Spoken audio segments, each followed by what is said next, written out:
साहब जी, कल मैं घर पे नहीं थी तो कुछ दबंग माफियों ने मेरे घर पे कब्जा कर लिया और मेरे घर का सारा सामान बाहर निकाल फेंक दिया साहब।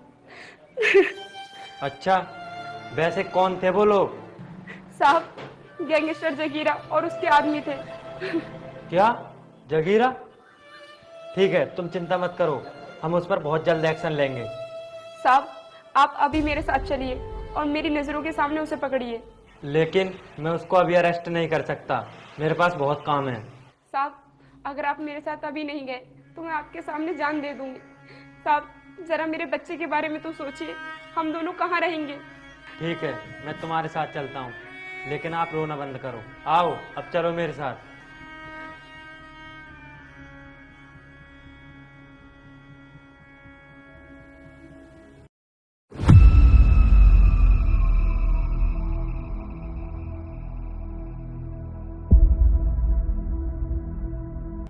आइए दरोगा जी, आइए, बताइए कैसा आना हुआ। जगीरा, तुम लोगों ने इनके घर पर कब्जा क्यों कर लिया है? इनका एक छोटा सा बच्चा है, इसे लेकर कहाँ भटकेंगी ये? सुनो दरोगा जी, इसका पति हमारी गैंग में काम करता था और एक दिन पुलिस के हाथों से मारा गया और उसने हमारा लाखों का माल पकड़वाया था। तो साहब, इसमें हमारी क्या गलती है? गलती तेरी नहीं, तेरे पति की है, जो उसने मेरा लाखों का नुकसान करवाया था और मैं उस नुकसान की भरपाई तेरे घर पर कब्जा करके करूंगा। ये सरासर गलत है, आप इस विधवा औरत के साथ ठीक नहीं कर रहे हो। ए दरोगा, आवाज नीचे और सर झुकाकर बात कर मुझसे। गलती हो गई जगीरा भाई, मुझे माफ कर दीजिए। सर, आप पुलिस वाले होते हुए भी इन गुंडों से माफी क्यों मांग रहे हो? मेरे तो ये समझ में नहीं आ रहा, आप इनसे इतना डर क्यों रहे हो? इस एरिया में जितने भी पुलिस चौकी और थाने हैं ना, उन सभी में जगीरा के नाम का खौफ है।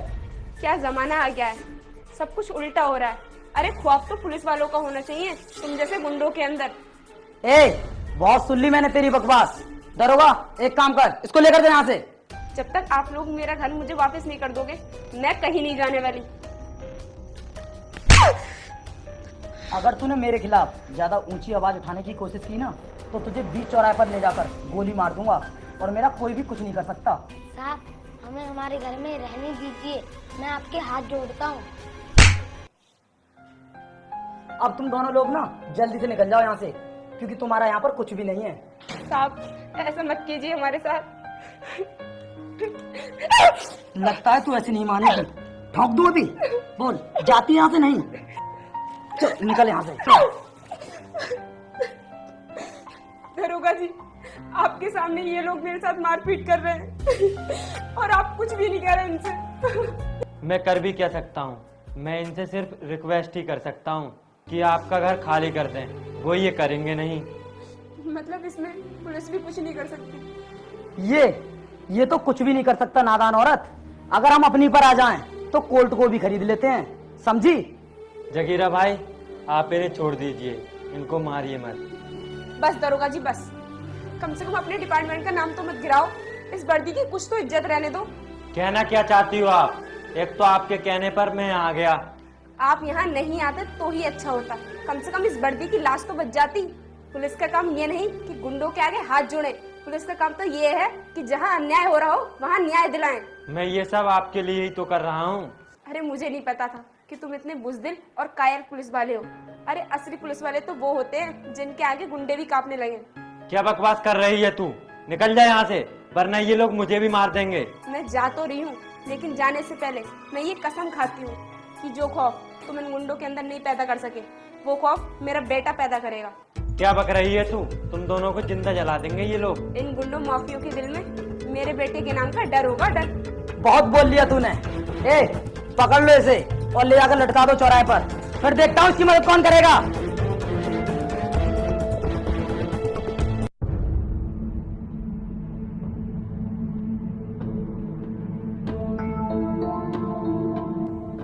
हेलो, कौन? मैं जगीरा बोल रहा हूँ। जगीरा भाई, बोलो। देख, मुझे कोई भी बहाना नहीं सुनना है। अभी के अभी ना तुझसे मुझे पूरे 10 लाख रुपए चाहिए। जगीरा भाई, पैसे तो मैं आपको दे दूंगा, लेकिन इस समय मैं घर पर नहीं हूँ। अच्छा, हमसे होशियारी करता है? नहीं जगीरा भाई, मैं आपसे कसम खाकर कहता हूँ, मैं इस समय बाहर आया हुआ हूँ। मैं घर पहुँचते ही आपको पैसे दे दूंगा। देख, अब तो मैं तेरी कोई बात नहीं सुनने वाला। मैं अपने आदमी को भी तेरे घर पर भेज रहा हूँ, उसको 10 लाख रुपए दे देना, समझा? जी भाई, मैं उसके घर के पास पहुंच गया हूँ।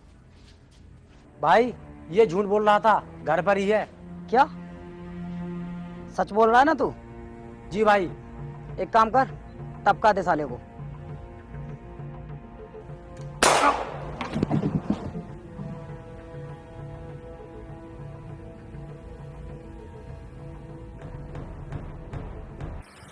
भाई हमें उस बिल्डर से पूरे 10 लाख रुपए लाने हैं।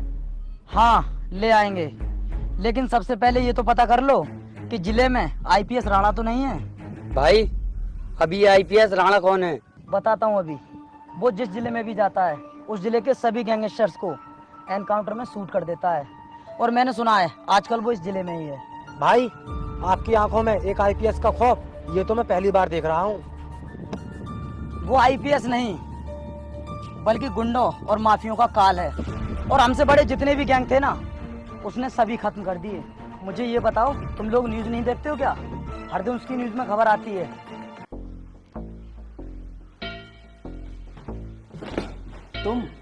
तुम यहाँ पर? जगीरा भाई का मैसेज नहीं मिला क्या तुझे? मैसेज तो मिल गया था, लेकिन मैं पैसे लेकर आने वाला ही था। अब कोई फायदा नहीं है, अब पैसे भी जाएंगे और तेरी जान भी जाएगी।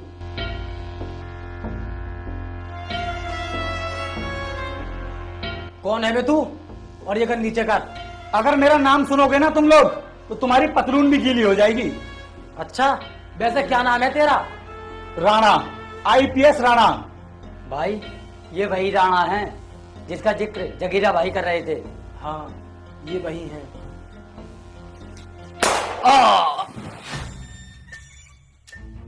सर मुझे माफ कर दो सर मैं आगे से ऐसी गलती कभी नहीं करूंगा, ये सारे काम छोड़ दूंगा।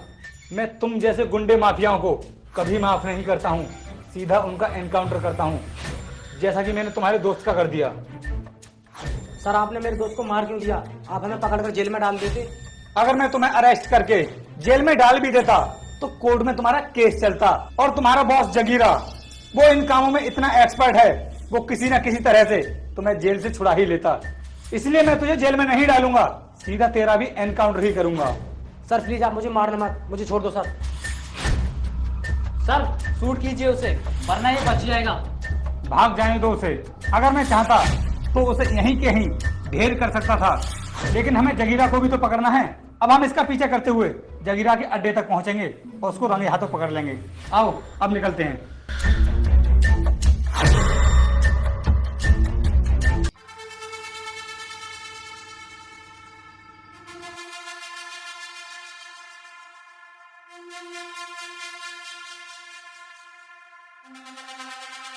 जगीरा भाई, जगीरा भाई। क्या हुआ कर्मा, इतना घबरा क्यों रहा है? मुझे तो ऐसा लग रहा है जैसे तूने मौत को अपने करीब से देख लिया हो। सही कहा भाई, मैं अपनी मौत से मिलकर ही आ रहा हूँ। क्या क्या बोला तूने? भाई वो आईपीएस राणा, उसने हमारे एक आदमी को मार दिया है और मुझे लगता है वो हमें ढूंढ लेगा। अरे बेवकूफ, तुझे यहाँ पर आने की क्या जरूरत थी? अगर वो तेरे पीछे यहाँ तक आ गया ना तो आज हम दोनों का खेल खत्म कर देगा। हाँ भाई ये तो मैंने सोचा ही नहीं, गलती होगी मुझसे। देख मुझे तो उसके नाम से भी डर लगता है। एक काम करते हैं, हम निकलते हैं यहाँ से, वरना मारे जाएंगे। चल।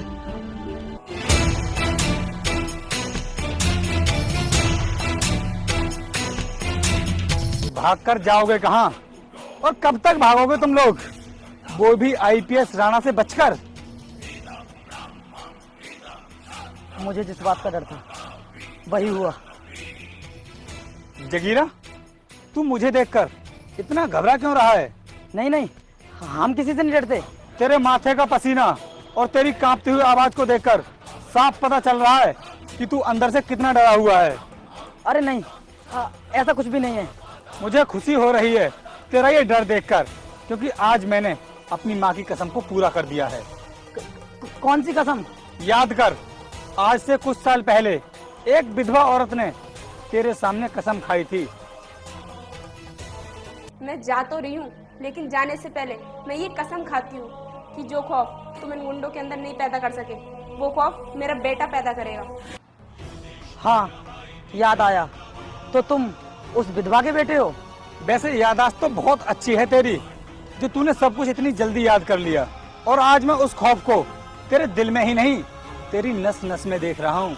सर, आपके साथ और आपकी माँ के साथ मैंने जो भी किया उसके लिए मैं बहुत शर्मिंदा हूँ। हमें माफ़ कर दीजिए और मैं वादा करता हूँ आपसे, आज के बाद काले धंधे बिल्कुल भी नहीं करूँगा, सब कुछ बंद कर दूंगा। आईपीएस राणा की अदालत में माफियाओं को माफी नहीं, डायरेक्ट मौत मिलती है। इंस्पेक्टर, बॉडी को पोस्टमार्टम के लिए भेज दो।